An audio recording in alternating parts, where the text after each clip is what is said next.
Hi everyone, it's Religious Fanboy here again, and today we are discussing the Christian lessons and themes that are paralleled in episodes 4, 5, and 6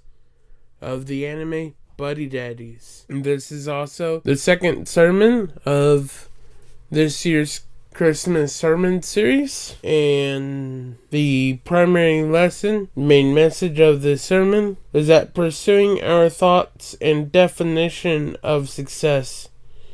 brings stress. But when we pursue what God is calling us to do, it is then when we are given peace of mind and the joy that God promises us. And with that being said, we are going to be going through a similar structure as we do the devotionals. Though the lesson is the same, we are going through 3 different Bible verses that each go along with one of the 3 episodes today. And with that being said, the Bible verse for episode 4 is Proverbs 19 verse 21, which says, "Many are the plans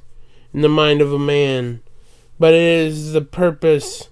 of the Lord that will stand." And the illustration is Hana helping Kazuki in order to best prepare Miri for daycare. And we see this primarily in Kazuki's anxiousness about being like he needs to give her the nicest clothes, the nicest things in order for them to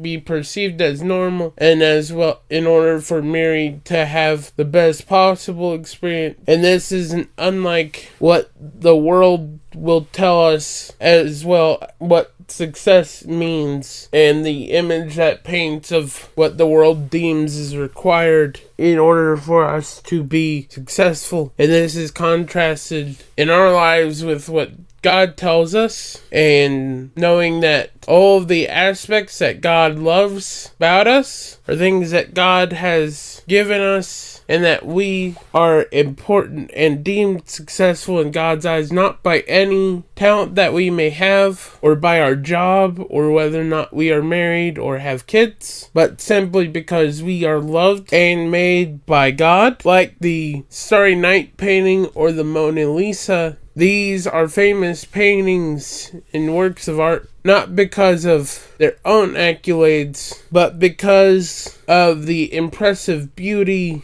and skill that is put on display through their presentation, and the way in which the presentation of those art reflects the love, care, and skill and power of the artist that made them. And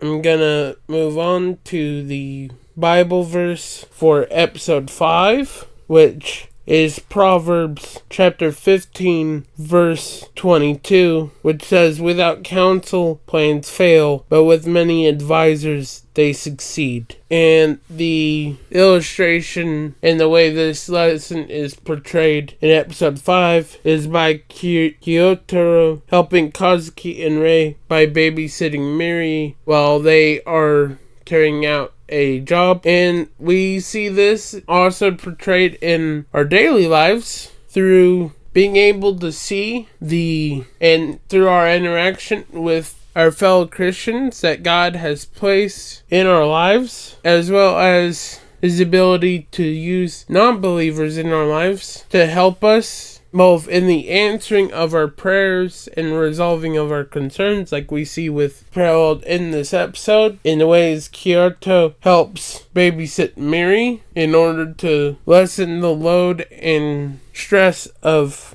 Kazuki and Rei. But we also, in our lives, are able to see that we not only receive answers to our worldly struggles, but it is with the accountability and and the availability of role models and mentor figures that we are encouraged to grow deeper in our relationship with God and become more like God. And the Bible verse for episode 6 is Proverbs chapter 3 verses 5 and 6, which says, "Trust in the Lord with all your heart,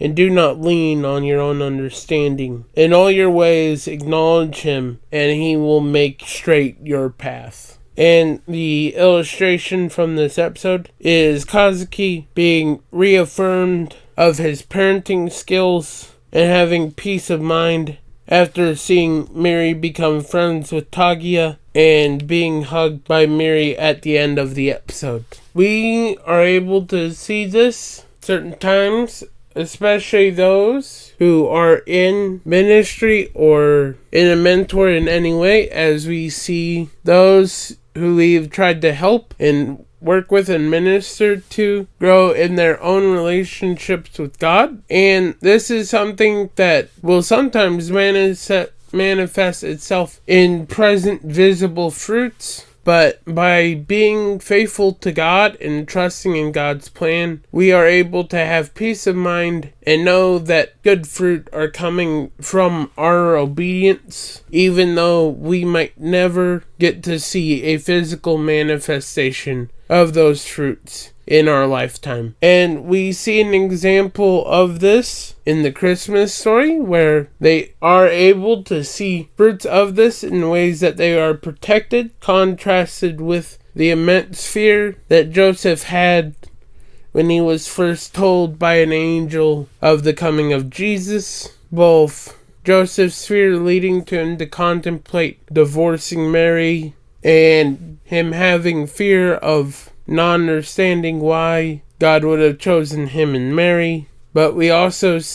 are able to see how this is a long-awaited answered prayer due to the coming of the Messiah. And we see throughout the Christmas story how God would send angels as a way of continuously delivering Mary, Joseph, and Jesus from harm through both the use of angels and in an abstract sense through the development and continuous existence of the nation of Egypt. And with that being said, I hope and pray that you took away from this sermon whatever God intended for you to take away from it. Links to Casas per Cristo,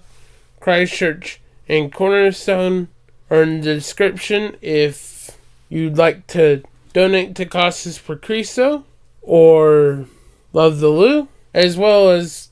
places where you can do a one-time gift or set up reoccurring giving at Cornerstone Christian Church or at Christchurch